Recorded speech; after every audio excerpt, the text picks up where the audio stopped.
আসসালামু আলাইকুম। মিমিস কিচেনে আপনাদেরকে আরও একবার স্বাগত জানাই। আশা করছি সবাই ভালো আছেন। আজকে চলে আসলাম কাঁকরোলের ইউনিক একটা রেসিপি নিয়ে। আমার কাছে মনে হয় এটা অনেকেই খাননি, আর যারা খেয়েছেন তারা কিন্তু এর টেস্ট সম্পর্কে জানেন। যারা আমার মতো একটু ভাজা পোড়া পছন্দ করেন তাদের জন্য বেস্ট একটা রেসিপি। কোনোরকম ঝামেলা ছাড়া খুবই সহজে মাত্র 10 মিনিটেই কিন্তু তৈরি করে নিতে পারবেন এই মজার রেসিপিটি। তাই ভিডিওটি স্কিপ না করে পুরো ভিডিওর সাথেই থাকবেন। আশা করছি আপনাদের কাছে রেসিপিটি ভালো লাগবে এবং সহজও লাগবে। তাহলে কথা না বলে চলুন রেসিপিতে চলে যাই। এখানে আমি নিয়ে নিয়েছি কাঁকরোল, আর কাঁকরোলগুলোর বোটা ফেলে দিয়ে আমি মাঝখানে একটা করে ফালি দিয়ে নেব। চেষ্টা করবেন কাঁকরোলগুলো একটু ফ্রেশ নেওয়ার জন্য, তাহলে কাঁকরোলটা খেতে কিন্তু ভালো লাগবে। আমি এভাবেই কিন্তু সব কাঁকরোলগুলোকে কেটে নিচ্ছি।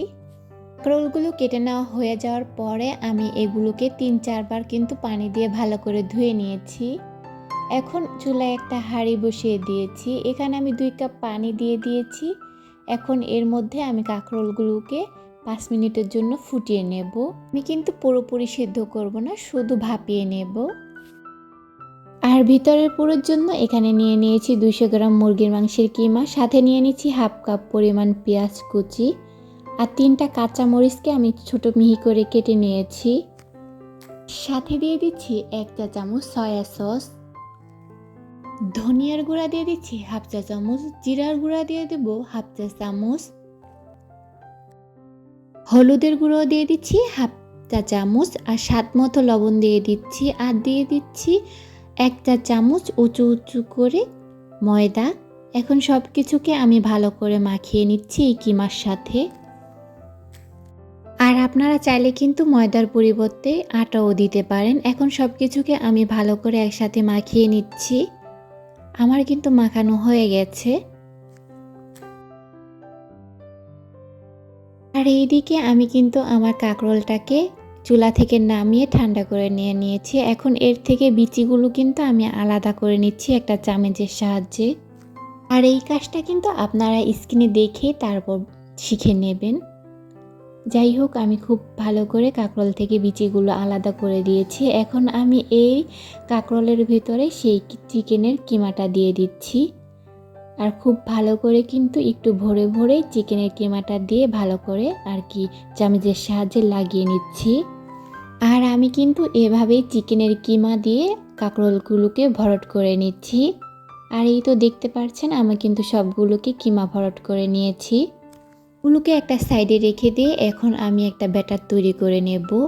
এর জন্য নিয়ে নিচ্ছি হাফ কাপ পরিমাণ বেসন, সাথে নিয়ে নিচ্ছি হাফ কাপ পরিমাণ ময়দা, আর দিয়ে দিচ্ছি লাল মরিচ গুঁড়ো 1 চা চামচ, দিয়ে দিচ্ছি ধনিয়ার গুঁড়া হাফ চা চামচ, দিয়ে দিচ্ছি হলুদ গুঁড়া হাফ চা চামচ, দিয়ে দিচ্ছি স্বাদ মতো লবণ, আর পানি দিয়ে আমি অল্প অল্প করে একটু পানি দিয়ে এটাকে একটা ব্যাটারে তৈরি করে নিচ্ছি।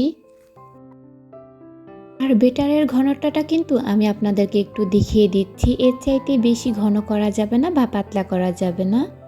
চুলায় একটা আমি প্যান বসিয়ে দিয়েছি। এখন এর মধ্যে দিয়ে দিচ্ছি পরিমাণ মতো তেল। এখন আমি একটা কাঁকরোল নিয়ে এই বেটারে চুবিয়ে তারপর তেলে দিয়ে দিচ্ছি।